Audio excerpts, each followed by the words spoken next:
Welcome to the Davenport Coaches Show. This is Ryan Thompson, Assistant AD for Athletic Communications, sitting in again for Rick Berkey, and I'm joined by head football coach Sparky McEwen. The Davenport Panthers with a 58-14 victory last Saturday against Lincoln University out of Oakland, California. Set the school record for wins in a season as they improved to 7-0 as a non-league contest. The Panthers still 3-0 in league competition. The 58 points scored was the second most in school history, and it's also the third time this season this team has scored 50 or more. And the only other time that has happened in Davenport history was the second game ever, back in 2016, which is a school record of 59 points against Kentucky Christian. So you can see how good the offense has performed this year for the Panthers. 7 rushing touchdowns. That set a school record. Again, that was set 6 years ago in that contest against Kentucky Christian. 5 different running backs had a rushing TD in this contest. And Coach, taking a look at some of those guys that carried the football for you, extreme balance in the backfield. I know you guys had a lot of guys that carried the ball, and you needed to against a tough Lincoln team. It was very important going into this game because we truly felt like over the past couple of weeks that we weren't truly able to generate, much of a rushing attack, okay? We've been playing musical chairs with a few linemen, and getting a couple guys back and having those guys jail was extremely important. So getting a number of guys involved, we call that group the stable. And, we went in with an emphasis to try to rush the football, and I felt like we did a pretty good job of it. And you guys have had relatively good health in terms of that offensive line, and I know, like we've talked about off camera, offensive defensive line is where it's at. I mean, that's why I think you guys are 7-0 this year. Those two groups in particular, much improved from last year. Truly some unsung heroes. They go about their business, and they don't question anything. They just come to work every day, and it's a brotherhood there. Both units are extremely close because they work every day together. And we truly felt like in order for us to take that next step as a program, we needed to bridge the gap, in talent with the rest of the GLIAC, because one thing about the GLIAC that sets itself apart from other schools in the country is the offense and defensive fronts, so we felt like we've done a pretty good job there. We still got plenty of work to do, but, both of those units gives us a chance to win on Saturdays. And you guys go into that second quarter early, a 17-14 lead against Lincoln. I think they came out really passionate in that contest. I know you guys kind of accepted that punch and counterpunched, but did you see anything different in that first quarter that made you to believe, my gosh, these guys are kind of ready to come in here and play, despite their 1-5 record? Well, we always take a look at the talent level of the teams that we're playing. And, on the offensive side of the ball, we felt like their defensive front, their box was extremely tough. And to their credit, their secondary was better than, we had originally thought. These kids could really run and they could thump you, So on film, we saw some really good things talent-wise that they could do. Offensively, they struggled, going against our front, and they struggled, in the passing game. So that was key. And then the special teams game, we really felt going into that game, that was one of the areas that we felt like that we could really have an advantage. And sure enough, I don't know what our average starting position was. It had to be close to midfield. Yeah. So the offensive productivity, wasn't the same as the past 4 or 5 weeks. But when you have 7 rushing touchdowns, I have no complaints. Yeah. Again, 17-14 lead early in that second quarter, and then you rattle off the last 41 straight points. As you go into the locker room, what kind of adjustments did you make in that second half, other than maybe did you just kind of wear them out? I know they didn't travel a whole lot of guys, and maybe that was part of it, but is there anything else that you saw that you kind of exploited in that second half? Well, we never make it about our opponent as much as it is about us. I kind of felt like we were flat early. It was one of those deals where, you talk to your team about executing.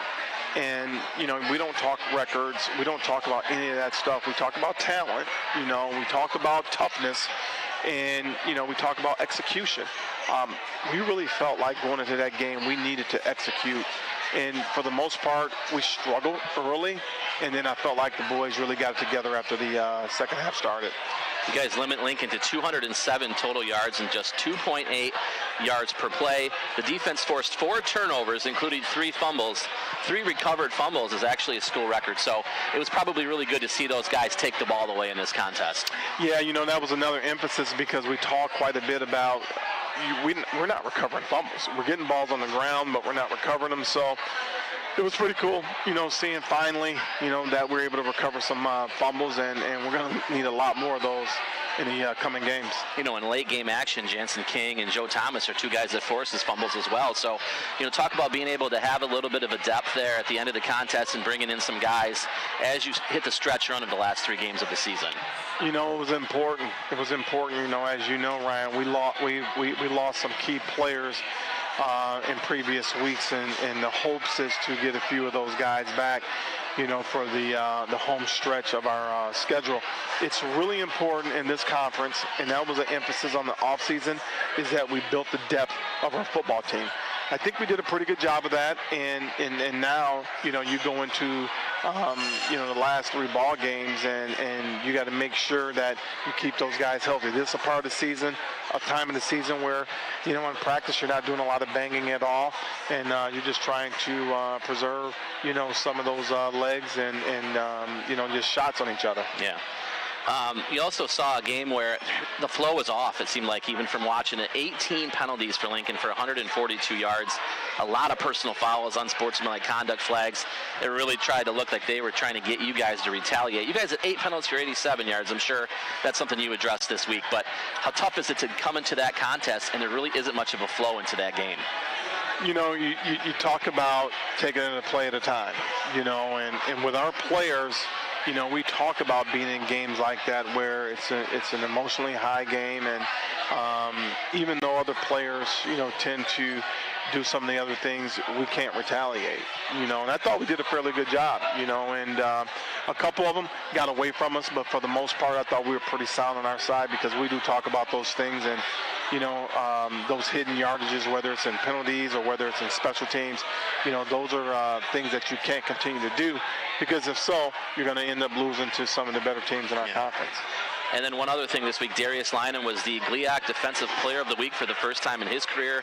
5 tackles, 3 tackles for loss, and he also had 2 sacks, including a strip sack for a forced fumble. So how awesome is it to see Darius and on the progression that he's made as the years progressed? Man, he's doing a heck of a job for us. He's depth. That's the depth that we're talking about. He's a great young man as well. He was one of the guys that, we needed to step up, and he's done nothing but improve weekly. And he's a young man that we're counting on, in this home stretch. And he did one heck of a job. He played in their backfield, quite a bit. And, I couldn't be happier for Darius. He's one of those guys that comes to practice every day. He's excited. He flies around. He has fun. He's a prankster. And I couldn't be more proud of him and that group having representation on the All-GLIAC. And what a pickup also for you guys, Brandon Gilo, 41-yard field goal. That tied his season long for the year. He remains perfect this year, 6 for 6 in field goal attempts. He's made 2 from 20 to 29, 2 from 30 to 39, and then 2 in 40-plus yards. How impressed are you with him? Because I know special teams is one of those emphasis things that you talk about a lot. Yeah, if you think back about what's happened with him, he had a great game against Truman, and Truman's won 6 straight, since we won that game back then. And then he goes in there, and as time expires, he kicks the winning field goal against Northern Michigan. And then he actually kicked the field goal to win it. Right. So here's a young man that has, a tremendous career ahead of him. And, it's ice water for veins, man. He goes in there and does a great job of, getting deep kickoffs and sky kicks and squibs. So we've been blessed with some guys on our special teams, and our special teams are playing at a very high level this year. You guys 18th in Division II right now, the highest ranking in school history. You crept into the top 25 last week. Also, one of the things that's new this week, the Super Region 3 rankings have come out. They actually take the top 10 teams in this region, which in my opinion is the toughest region in the country if you look top to bottom. You're listed alphabetically, but what does that say about this program as you have probably one of your biggest games coming up of maybe program history, as we're going to take on 23rd ranked Saginaw Valley on the road. So a top 25 matchup, that's the first time that's happened in school history as well. Yeah, someone gave me that statistic and said it's the only top 25, game going on in the country. And when you hear things like that, number one, you think about your kids. Your kids get that opportunity to play on that stage. And number two, you think about your conference. This conference is tremendous. And, Saginaw Valley, their only two losses, are to the national champions, and right now currently the number one team in the country. So it says a lot about who they are, and they had opportunities in both those games that they played thus far. So this opponent that's coming up, man, this is going to be it's going to be a fierce battle, and it's one that as a youngster at this level, you can't do anything but get excited about that, playing a traditionally rich program, that's been there, done that, so, and then obviously having to play them, in Saginaw, that really makes it tough. Yeah. Well, we'll be joined back by Sparky here in a couple segments, but we'll take a quick break. Melanie Loughin, the women's golf coach at Davenport, will be joining us, so stick with us. We'll be right back.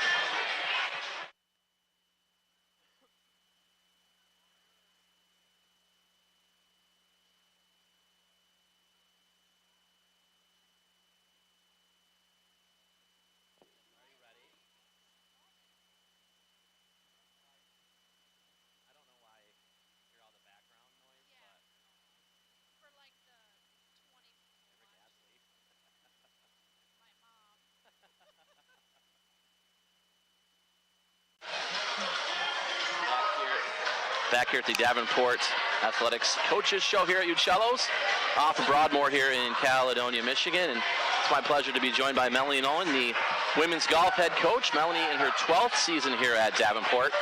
And for the people just joining in, tell us a little bit about yourself. Where'd you grow up? Where did you attend college? And then, what age did you kind of start enjoying the game of golf and think of it as something that you would like to do professionally? Sure. I grew up in Central Illinois. I attended Methodist University. It's in Fayetteville, North Carolina. I majored in business. I did the professional golf management program down there, where there's much better weather.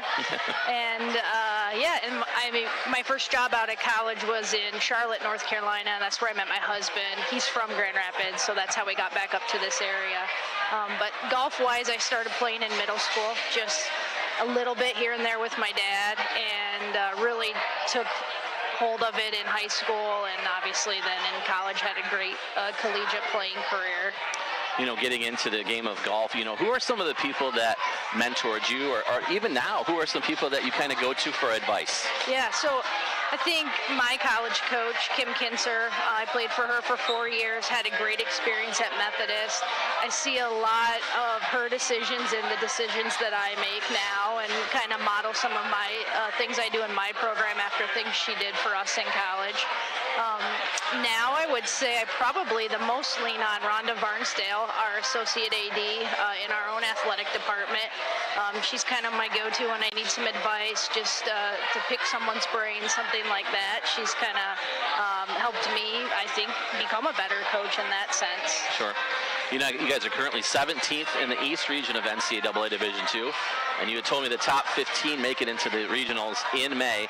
So what will your team work on during these upcoming winter months to improve their game as we enter into the spring season? Yeah, we've got one more tournament this coming weekend at Kentucky Wesleyan. Hopefully we can play well there. Maybe even get a win. That would really help boost our rankings. You really want to be top 13 because we have some automatic qualifiers in our region. So to be safe, you kind of want to be at that number 13. But I think working for us, we work a lot on short game in the off season just because we're a little limited on what we can do with the weather. And so we'll be working on that. And they'll do some strength training as well to get ready for the spring season. Your team has played better the last couple of tournaments and seen their results increase. Do you can think of more will continue as you go to Kentucky Wesleyan this weekend, and do you expect more from your team and continue that build and that climb? Yeah, we're definitely on a good roll with with momentum. So our last couple tournaments, we've been in contention to win. Slid a little bit on day 2, so hopefully we've learned a little bit in that sense, and we can be a little stronger with our scores on day 2, kind of match what we do on day 1. But yeah, I think a lot of the teams that'll be down there are right around us in the rankings, so it'll be a pretty level playing field for us, and I'm looking forward to ending the fall season on a good note for sure. Yeah, and you have a brand new freshman in Lauren Gervais, runner-up for medalist honors at the Davenport Invitational the last time out. Before that, she won medalist at Lewis. So was this expected to happen so early in her career? Like, what do you think about her progression so far? Yeah, she's had a great start to her college career. I obviously knew she was a fantastic player. I've been so excited at what she's already done this fall, and I know what she'll continue to do. She's really got a nice combo of being humble yet super competitive, and so she's got the full package. She's averaging 77.7, which right now is kind of right on track to be the single low scoring season average. So if she can keep that up for this year, she'll set that mark. But yeah, as a freshman to come in your very first fall and win a tournament and tie for first. She lost on the 4th playoff hole at our home tournament, but I think that's fantastic. And our home tournament, we saw 7 of our GLIAC schools there, and for her to tie for medalist, I think that sets a tone for her and should give her some confidence too. And that went, what, 4 playoff holes, I think you told me? How intense is that kind of thing where it's just one-on-one, correct? Yes. And they're just battling it out. So as a coach, are you allowed to kind of follow along? What are you allowed to do kind of in those last 4 holes? Yeah, so it's just one-on-one. She was against Mandy Ehrlich from Saginaw Valley. So yeah, everyone goes and watches. So you've got a crowd of, we had like probably 50 people out there watching. It's just head-to-head sudden death. And so they both parred the first 3 holes. And unfortunately, Lauren 3-putted the par 3 number 4, and Mandy parred it. So Mandy ended up winning. But yeah, I was allowed to just walk side by side with her and, you know, just kind of make some chit chat just to keep her calm. And but she thrives in that environment. Like, that's what she wants to do, is be in those situations to compete like that. You guys finished second in the 2019 GLIAC Championships, made it to the finals of that in the medalist or in the match play round. You guys were 4th last year. Again, both of those times made the match play in the GLIAC Championships. So what's it going to take, in your opinion, to return to that kind of form as a team? So we had 7 schools this last tournament. It's at the same exact golf course where we'll be back in the spring for the championships, and we finished 4th. Grand Valley wasn't there, so we have to expect that they would be in the top 4. They routinely are. So I think we've got to match what we did on day 1 at our tournament and do that on day 2, and I think we'll be just fine. Well, good luck this weekend, and also as you enter into the winter in the spring. Thanks, appreciate you joining us today. Appreciate it. All right, and right after this, we're going to have Jair Harden, a redshirt sophomore on the football team, come and join us. So stick around, and we'll be right back. Cool, yeah, thank you. That was easy. All right, cool. Am I good to go then? Okay, all right, see ya.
We're back at the Davenport Athletics Coaches Show here from Uccello's in Caledonia on Broadmoor. And joined on by Jair Harden, a redshirt sophomore running back from Grand Rapids, Michigan. And Jair, for you, Innovation Central High School. I don't know if a lot of people really know a lot about that school. So for the listeners at home, kind of explain how that is. It's a Grand Rapids public school system, is that correct? Yes, it still is a Grand Rapids public school. And so, like, they have 4 different types of, like, specific areas of learning. So they have construction, nursing, engineering, and business. So within, like, the regular curriculum, you get extra learning, and you have opportunities as you graduate. So did you play high school football then? I don't know if they have an athletic teams there at that high school. So were you able to play somewhere in high school? Yes, Okay. I played for Ottawa Hills. All right. And so, like, Innovation Central was basically a filler school because it was still part of GRPS. So you could go to different schools like UPrep or Central or City High School, and you could either play for Ottawa Hills or Union High School, depending on where you lived at. Okay. Last year you led the team in rushing, 348 yards on the ground, and you also scored a touchdown in last year's campaign. This year, 2 touchdowns, and you led the team with 61 yards rushing against Lincoln. You know, as a team, what were you thinking about your overall performance, and particularly on offense in that game, being able to score 58 points? Really, what I try to do is, like, go out there on offense and do what I can to get the team rolling because, you know, we don't want to have a dead offense. So, like, when you can run the ball, you basically can control the game at that point. You guys have a really good stable of running backs. I mean, you're third on the team this year, 168 yards rushing. Those 2 touchdowns coming in that last game against Lincoln. You got Khalif Jenkins and Keyshawn Richards also in the backfield. So how important is it to have 3 guys like you with different running styles in the backfield? With something like that, you can create problems for the defense because, one, you can throw in a big bruiser like Khalif and it make it hard to tackle, tire the defense out. And then you got 2 speed backs like me and Keyshawn. So, like, once they tire it out, it's kind of hard to chase down a defender that always gets away. Yeah, absolutely. So you were named an academic excellence recipient last year in the conference. So how important is it to find a balance between playing football and then your academics? Well, it's a student athlete, so being a student always comes first, but you got to think at the same time, you're in school to get a degree because football won't last forever. And another thing, like, you won't be able to play if you're ineligible, so it's very key to focus on your classes and do the best you can. You know, out of high school, you originally signed with Central Michigan, and so what was that experience like in being in Mount Pleasant? It was a pretty fun experience. I learned a lot of new things. You know, it was just overall just a big learning experience for me. So do you prefer kind of a smaller school like a Davenport as opposed to something like that in the Mid-American Conference? I wouldn't say prefer, but I really do like it at Davenport. But, I mean, Central Michigan was nice, too. It was still, honestly, with Central Michigan, it was a big school, but it still had, like, a small feel to it. Okay. Majoring in sport management, you know, what are your thoughts about a career after college in that field? And have you thought about that yet? I know you're just a redshirt sophomore, but have you planned ahead and kind of thought about what you want to do?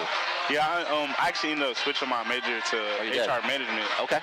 And so, I mean, I like the idea of human resources. I like the idea of dealing with people and helping people solve their problems and stuff like that. So it's something new that I decided I want to do, but I do see myself being somewhere in HR management after I graduate. Yeah, you guys 18th in the country right now, obviously something that you guys have worked towards for several years now. And so coming into this game against Saginaw Valley, you know, what's the message in the locker room amongst the players about kind of keeping our nerves and keeping our emotions in check as you go to that big road game on Saturday? Well, every day it's all about winning the day. So every day we coming in, we're basically 0-0. So every day is a new day to create new habits and just continue to build on what we already done and just focus on that specific day because we can't look ahead of ourselves. Yeah. What would you say right now up to this point in the season has kind of been the signature moment for this team? Is there a play or a game in particular where you'll look back and say, wow, at this point of the year, I felt like, wow, we can be a really good team this year? Honestly, I felt like that it started in the summer, really, because a lot of people were really buying into what Coach Sparky was saying, and like you can feel the want to win within the room. Yeah. Talk about the coaching staff and how they've been able to mentor you. I know it takes kind of a village, as they say, to bring you guys up and make you into men. So, talk about the coaching staff and their influence on your life so far. Before I even actually got to Davenport, being from Grand Rapids side, people always spoke so highly of Sparky, so it actually made me want to come to the school more. And honestly, after being here, I can see what they were saying about him and how he's a good leader, and if you really buy into what he's saying, that he'll really get you to where you need to be. And really, throughout the whole coaching staff, they all believe in me. They all recognize my playing ability, so they always motivate me and tell me to keep going and be able to get the team going. Well, thanks for being on the show with us this week. Good luck this Saturday as you take on Saginaw Valley State. Thank you. Hey, we'll be joined back by Sparky McEwen as we will have our last segment here on the Davenport Coaches Show. We'll be back in a minute.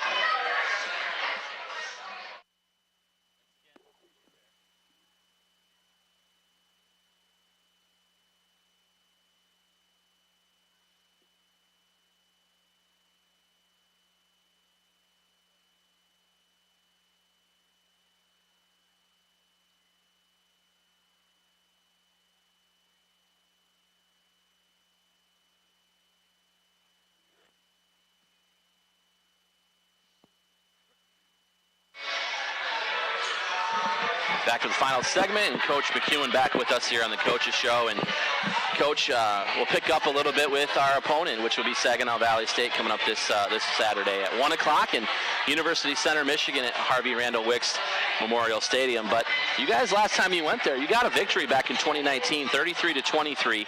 You outscored the Cardinals 17-0 in the fourth quarter of that game.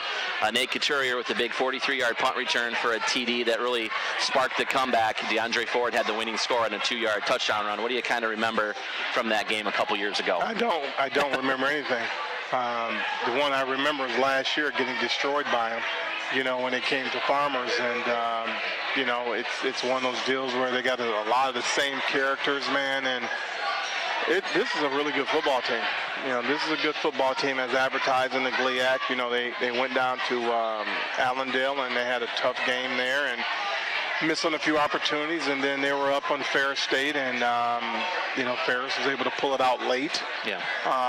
They just played a really tough Wayne State team, and as you've seen the week before with us in Wayne State, and we knew that game was going to be tough. And their schedule, they played one of the toughest schedules, in the country, and man, they've got a great secondary, arguably the best defensive box, in the GLIAC. And when you take a look at the statistics, it tells you a lot about who they are.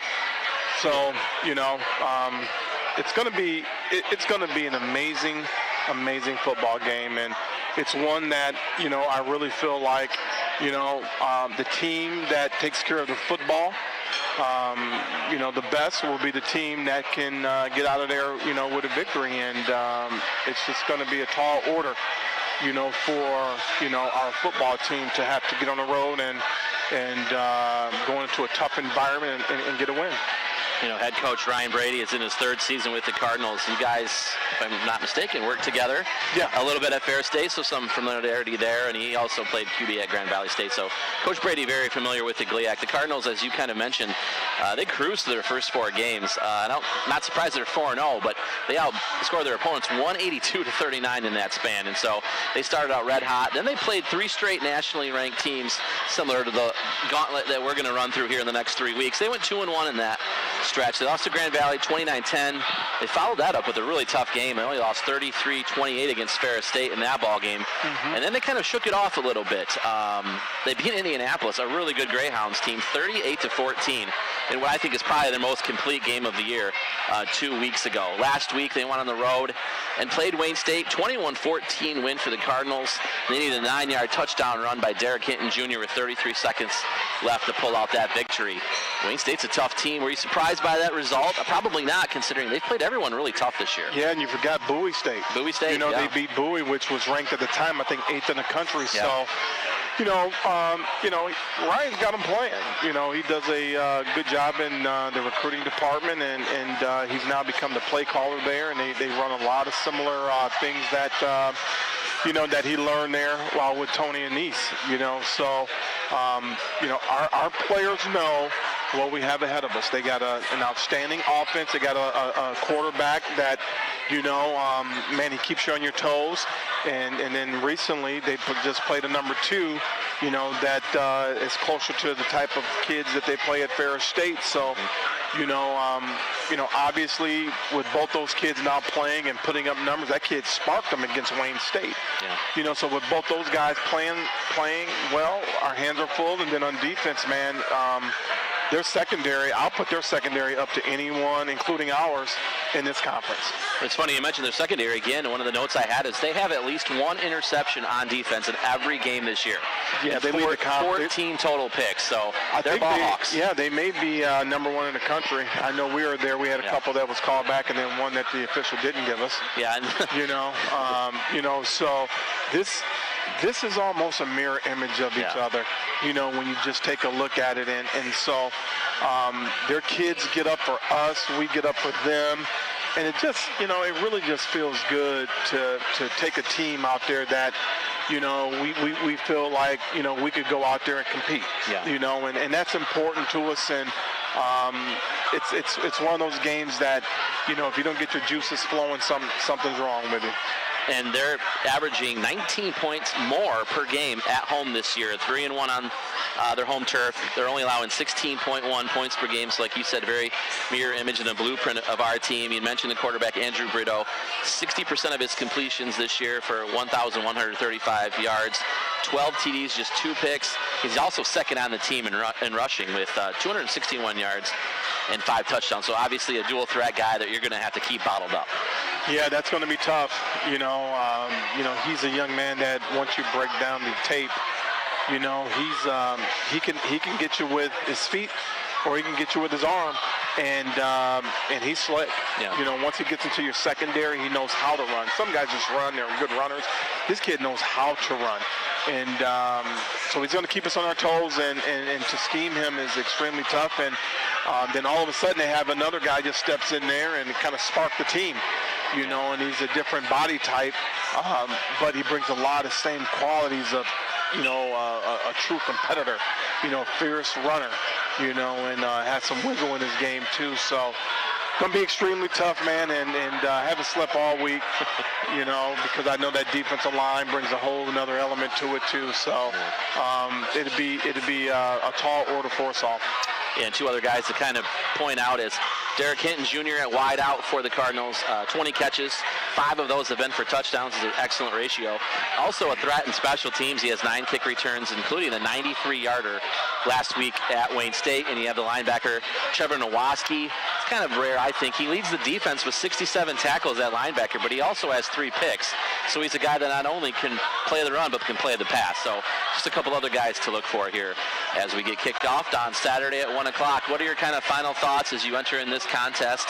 And then obviously games with Ferris State and Grand Valley towards the end of the year. This is what you play for. Well, I can't comment on the last 2 games. The only one I could comment on, Ryan, you know how I am, is the team that we have right in front of us in the Saginaw Valley. This, I can't tell you how excited we are to have the opportunity to line up against a team like this. If this is what you coach for, and this is what you play for, to play against teams of this caliber. Yeah. This team's legit. This team's legit that they have, and our players know in order to go in there, you're going to have to go in there, and you're going to have to play your best ball in order to win. And more importantly to me, you just got to take care of the football. Yeah. You got to take care of the football. Taking care of the football gives you a chance, because both of these teams, man, we are similar in a lot of ways. You take a look at the statistics, similar statistics, and things like that. So, but both teams are very opportunistic, So I think the team that, is able to create a few more turnovers will be the team that probably come out victorious. Good luck this Saturday. Again, Saturday, 1 o'clock in University Center at Harvey Randall Wicks Memorial Stadium. 18th ranked Davenport will take on 23rd ranked Saginaw Valley State. You can watch the game on Flow Sports. Go to our website, dupanthers.com. Rick Berkey on the call on 104.9 Magic FM. He will bring you the play-by-play on an audio basis. So get your chin straps buckled here, Coach, as we have a big battle here on Saturday. Thanks for joining us here today at Uccello's, and Rick Berkey will be back with you next Wednesday. So next week's show will be Wednesday at 7 p.m. Thanks for joining us, and good night.